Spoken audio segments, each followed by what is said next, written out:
Hello friends, welcome to yet another session on essay perspectives. The topic for today is the cost of being wrong is less than cost of doing nothing.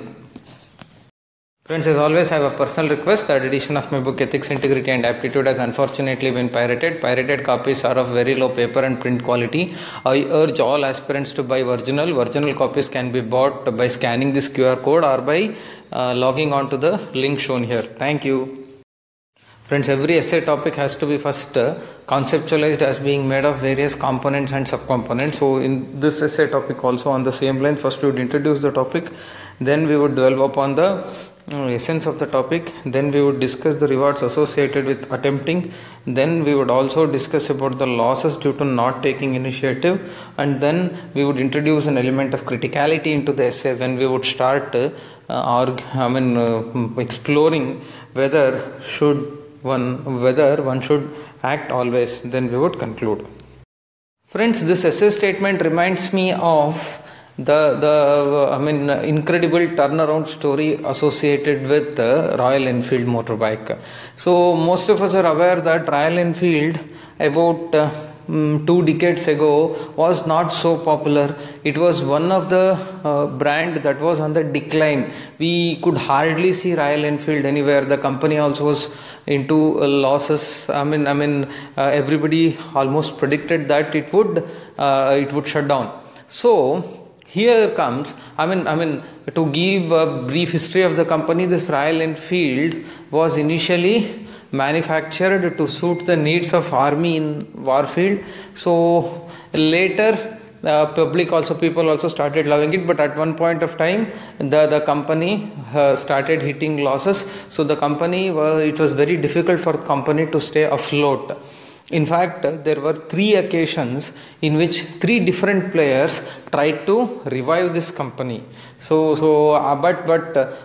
in all the 3 occasions, the efforts were efforts did not bear any fruit. Finally, even a company like Eicher, which had deep pockets and with technical expertise in automobile industry, also tried to revive this Royal Enfield, but in vain. But at this juncture, think friends, so already 3 companies, of which one being a behemoth like Eicher, tried to revive this company and all of them failed. But at this point of time, let us say, do you really think of reviving it? So here you have to make a decision. Let us say you have to make a decision whether to leave it like that or whether to revive it. But by reviving it again may lead to a scenario where you would incur more losses, pressing the company even deeper down. Correct?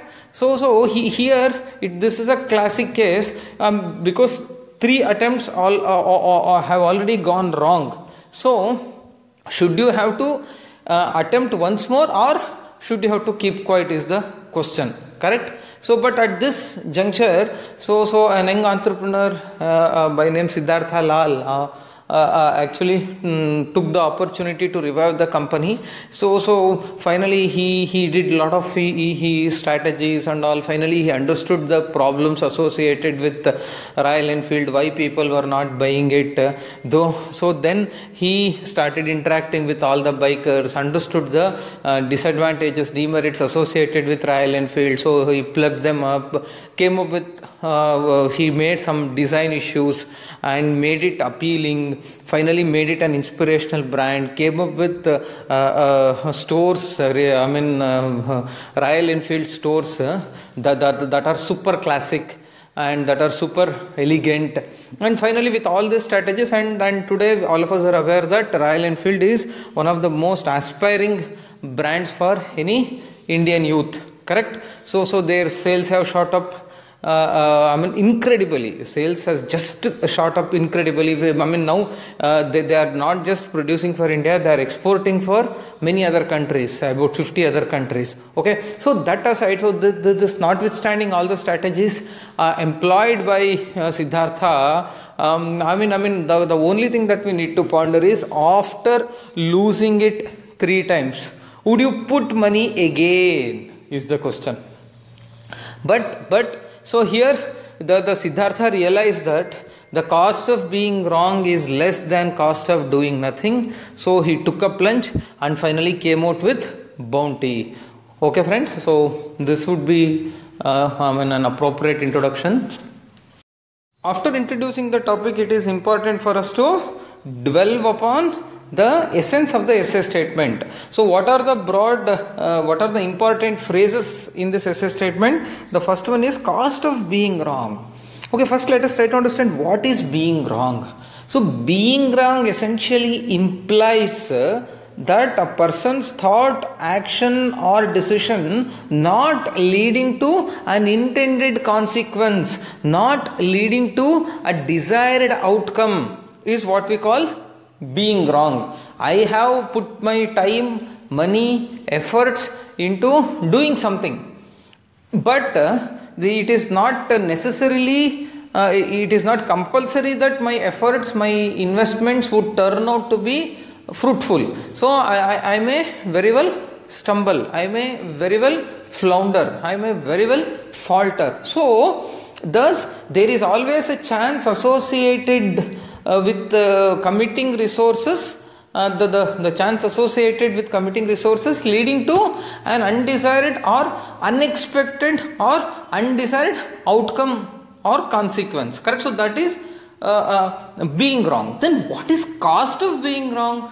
Cost of being wrong essentially means if the decision, what are you putting to in the hoping of getting a desired outcome? So that can be monetary investment, that can be time, that can be your relationships also at times. Correct? Sometimes you would be taking decisions, right? So you have borrowed money from someone and they have hoped it and they have given money only on their, because you share a good rapport with them.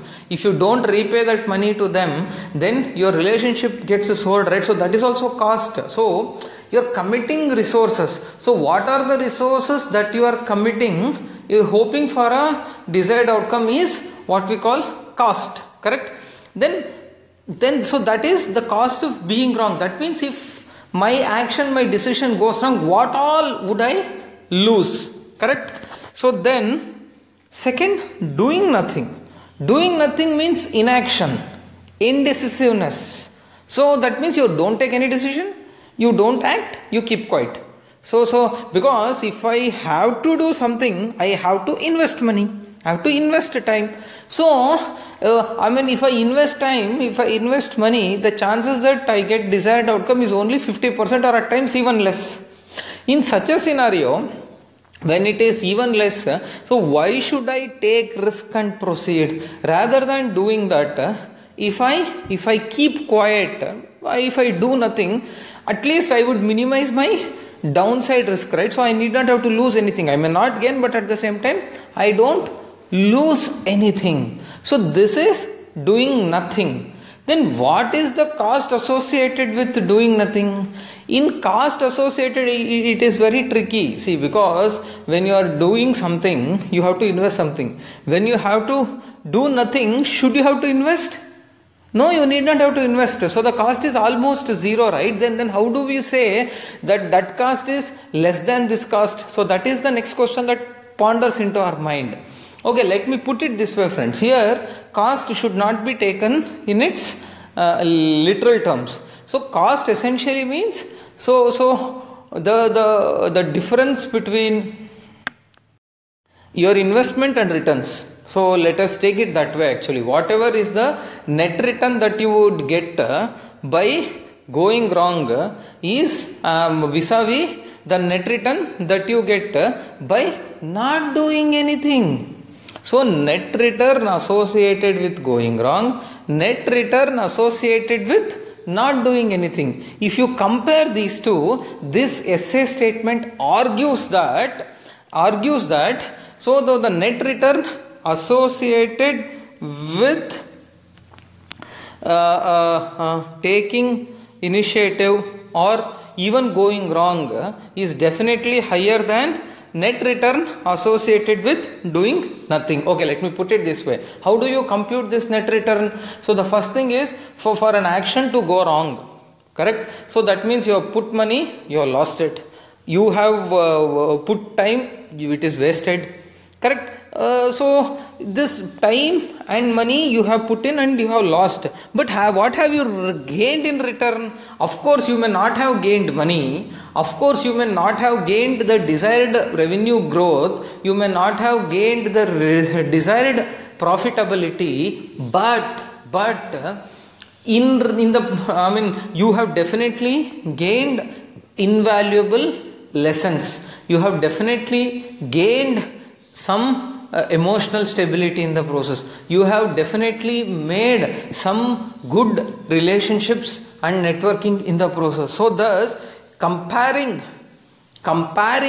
this commitment of resources and the gain in terms of intangible factors, definitely it is positive. But you compare the same net return for doing nothing, so you don't do anything. So that means you have not invested anything, nor have you gotten any experience, nor have you gotten any learning, nor have you gotten any insights, nor have you gotten any meaningful relationships. Correct? So thus when you compare these two, the essay statement essentially argues that by attempting something, by doing something, even if you lose money, even if you lose time, even if you lose energy, at times even if you lose health, yet by mere attempting, whatever insights you gain, by whatever personality traits you acquire, they are far more valuable. Correct? So if you, in relation to this, if you don't do anything, you will not get these invaluable lessons. That means the essay statement strongly advocates that one should keep acting, one should keep putting efforts, one should keep taking initiatives. Correct? So this is the whole crux of essay statement. You have to choose between an action and inaction. Always choose action. Also, in other words, if you take initiative, there are only two possibilities: progression, regression. Correct? So similarly, if you don't take initiative, again there is only one possibility: stagnation. Correct? So in the first scenario it is progression or regression, in the second scenario it is stagnation.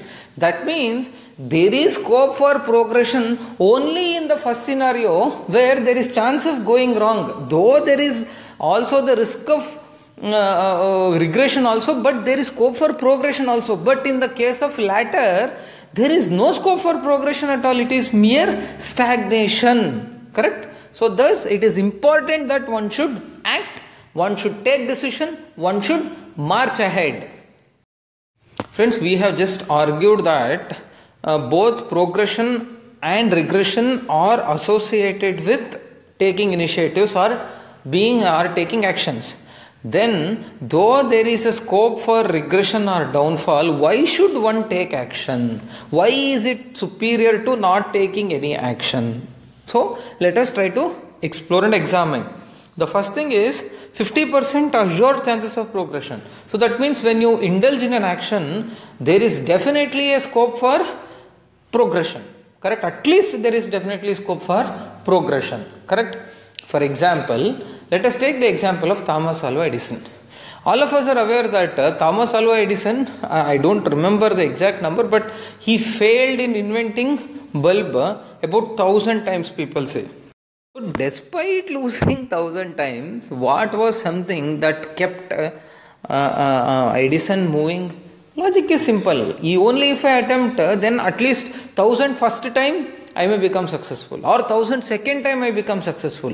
If I don't work, if I don't attempt again, 100% I would not invent the bulb. At least if I attempt, there is some chance that I would stumble upon the working design for electric bulb. Correct? This is the thought process. So thus, only if you act, there is some scope for progression. Otherwise, there is zero scope. Next, learning. Learning is extremely important, friends. See, friends, either you win or learn. You must have heard many times, there is nothing called failure. You either win or learn. If you win, happy. If you learn, take the learnings and then attempt again to become successful again. My own example of essays only, I have already told in multiple videos actually. In my first attempt, I ended up getting only, I think, 80 marks in essay. Out of 250, I ended up getting only 80, I guess. But not even 80, I think it was 70. Yes, 70. I got only 70 marks in my essay. So that means I could have said that essay is not my cup of tea and I could have kept quiet, right? But I didn't do that. I learned from my mistake. That is more valuable. If it were not to be so, honestly speaking, see, okay, let me rephrase it this way. First attempt I got only 70 marks in essay. Second attempt I learned from my mistakes and I scored about 138 in essay, correct? Almost I doubled my score, correct? Had I not got less marks in essay in the first attempt, perhaps I would not have gone deeper into the intricacies associated with essay, and perhaps I might have got good marks, but I really don't think I would have mastered the art of essays, and I would definitely not have run this series on essay perspectives. Definitely no. It is only those learnings that the learnings taught to me by that failure made me good at essay. So thus it is important, it's absolutely fine to fail, but it's not failure, it is only learning. Then comes caution. This is extremely important. What is this caution? Caution, friends. See, actually you need to be very alert in doing things. See, you can take action in a carefree manner. At the same time, you can take action cautiously also. There is definitely, two things. One, taking action cautiously, another in a carefree manner. If you start taking actions in carefree manner, the chances that you would hit a roadblock, the chances that you would fail are very high. So, the person who takes cautious action is the one who becomes successful. Correct? It is only that failure that makes you cautious. Only if you lose money at one point of time, then you would become very cautious and you would think twice, pros and cons you will weigh, and finally you would proceed to invest that money. Correct? So that caution is a sense which gets incorporated into your personality if and only if you keep trying, keep doing, keep acting. Again, to take my own example, I actually had applied for SBI probationary officer post. I was so overconfident about that exam, honestly speaking, because I was teaching aptitude, reasoning, everything. I thought it would be a cakewalk. So I went to the exam center was close to my friend's home, residence. I thought of staying at his place overnight, have a sleepover and then go write exam, because I was so super overconfident. I never thought that exam would challenge me. I went and I met friend for a long time. We chatted, we spoke for almost late night, and then finally I had a very like 3-4 hours sleep that night before I went to the exam in the morning. I was a trainer myself for this banking exams. I was clearing every questions very confidently in classes or otherwise, but that day in the exam I floundered very badly. I didn't get through that exam. So that was actually like a wake up call to me. That made me very cautious. That exam, even if it is the easiest exam also, we should not take it lightly. That was something that dawned upon my mind actually. So the next I had RBI grade B exam, I think in the next 2 months. So this experience made me so cautious. I didn't commit all those mistakes and I went to the exam and I cleared that exam with flying colors. So I was selected for RBI grade B also. That's a different story, but what I'm trying to tell you is this failure only makes you cautious. After that, I have never taken any exam lightly. Even small things also I take care. So that means it is if you don't act, you don't get all these aspects in life, right? Then the third one is social capital. So what is social capital? All of us are aware. Social capital implies the relationships actually. So only when you do something, you collaborate yourself with many other individuals. Only when you collaborate with many other individuals, you start learning from them. See, finally, nothing happens with the efforts of a single person. Finally, everything is a collaborative effort. So I cannot. So I definitely need the support of many individuals for me to march ahead and surge ahead in life. So that collaborative effort is possible only when you keep doing, you keep coming across many people. If you don't attempt, you keep quiet, then your social circle becomes so much limited, so much restricted that you would never grow in life. Next thing is emotional stability. See, finally friends, only when you keep doing, you will experience various emotions like anxiety, like failure, like excitement, so like uncertainty, all these things actually. So all these things in a process would make you an emotionally intelligent individual. It gives you a lot of emotional stability. You would start taking rough with the smooth. That means you would become stoic. You don't get perturbed by either pain or pleasure.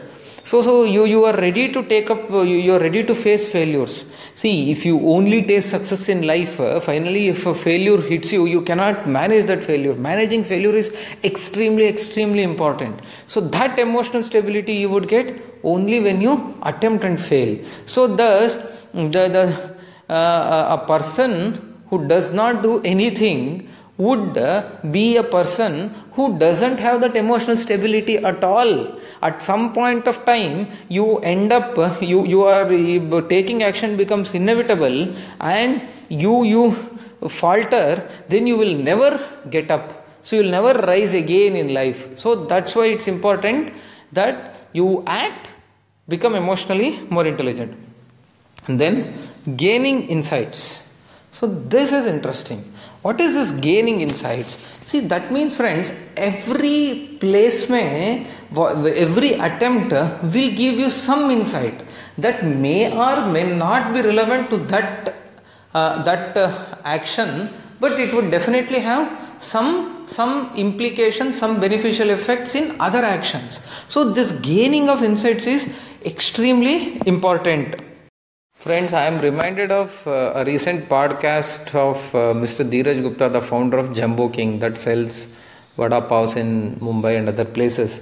So actually in that podcast he recollects his experience of building, he wanted to, soon after his MBA, he wanted to build a sweet brand, a national sweet brand, for which he mobilized some funds, and he had set aside about 10 lakh rupees for ad and market, for advertisement and marketing for the first 1 year actually. So he struck a deal with some ad agency for this marketing campaign. So though the deal was for like 10 lakh rupees for 1 year, so somehow that ad agency made 2 ad films, and they said that the budget for of about 8 lakhs is already over, they just walked out of the deal actually. So it was a very difficult thing, but at that point of time it gave him a lot of insights that in his future subsequent business negotiations and all, he was very careful in defining the deliverables and all, etc. So thus failure gives you a lot of insights. So that insights would help you in not just in that field, in that action, but in many other actions. Then the last advantage is being a wounded tiger. See, when you take action, you falter. See, the wounded tiger is more ferocious than a normal tiger, correct? So that means when you fall, when you hit the ground, you become you are filled with so much energy, you are filled with so much spirit that you really want to bounce back and hit very hard. That spirit would make you unstoppable, and you would reach the glory. So thus all these things, such beautiful things happen only when you take action. These are all the rewards associated with attempting. If you don't attempt, you lose all these things. Friends, after understanding the rewards associated with taking initiatives, now it is important for us also to understand the losses due to not taking initiative. Of course, this is definitely an antithesis of the earlier, but it is important for us to explore more. So the first thing is assured stagnation. As we discussed already, taking initiatives would lead to either progression or regression, but not taking initiatives would lead to assured stagnation. A person who doesn't take initiatives, his skills, he would not expose himself to reskilling or upskilling. His skills become irrelevant. He becomes worn out some point of time. So it's important that one should keep building. For example, let us take the example of a motivational speaker. So you are known for giving motivational speeches, correct?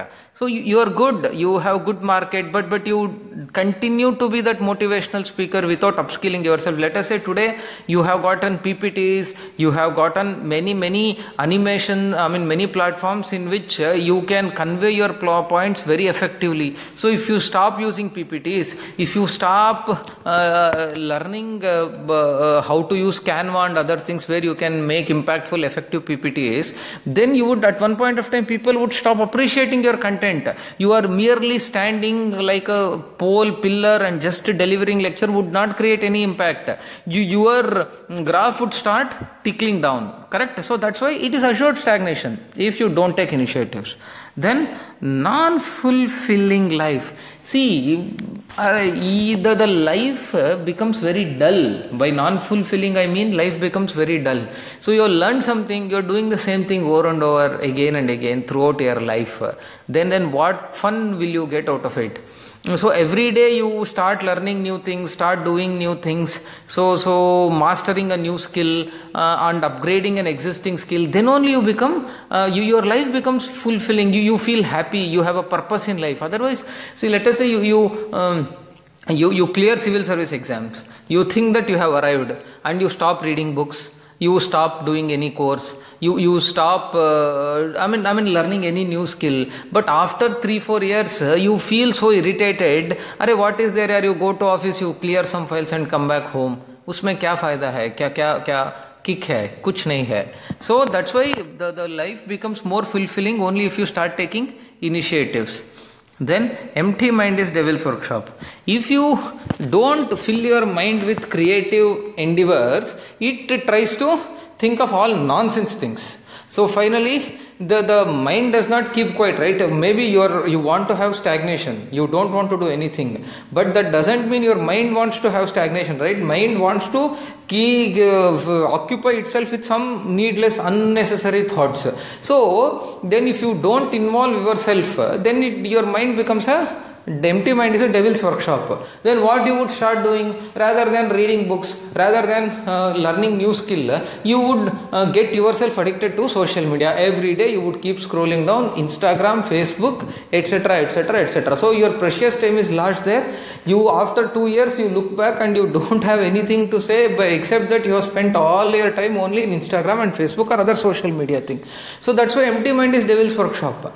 There it is very risky. If you want to stay stagnant, if you don't want to do anything, finally it will pull you down. Then diffidence. You become very underconfident. You cannot see a scenario is presented before you. You want to do some miraculous things. You want to work hard, etc. But because of your attitude of complacency, you would become so diffident that you don't take up any challenges. So you always want to have a laid back life. That actually leads to more downfall. Then non-inspirational life. See, finally you have to lead a life of inspiration. You should inspire, if not the entire world, at least your children, your younger siblings, or at least your subordinates at office who come and look up to you for something. So if you don't take initiatives, you end up leading a non-inspirational life, which, see, finally you have to transmit and transfer inspiration to others. But rather than doing that, you are transmitting and transferring complacency to others.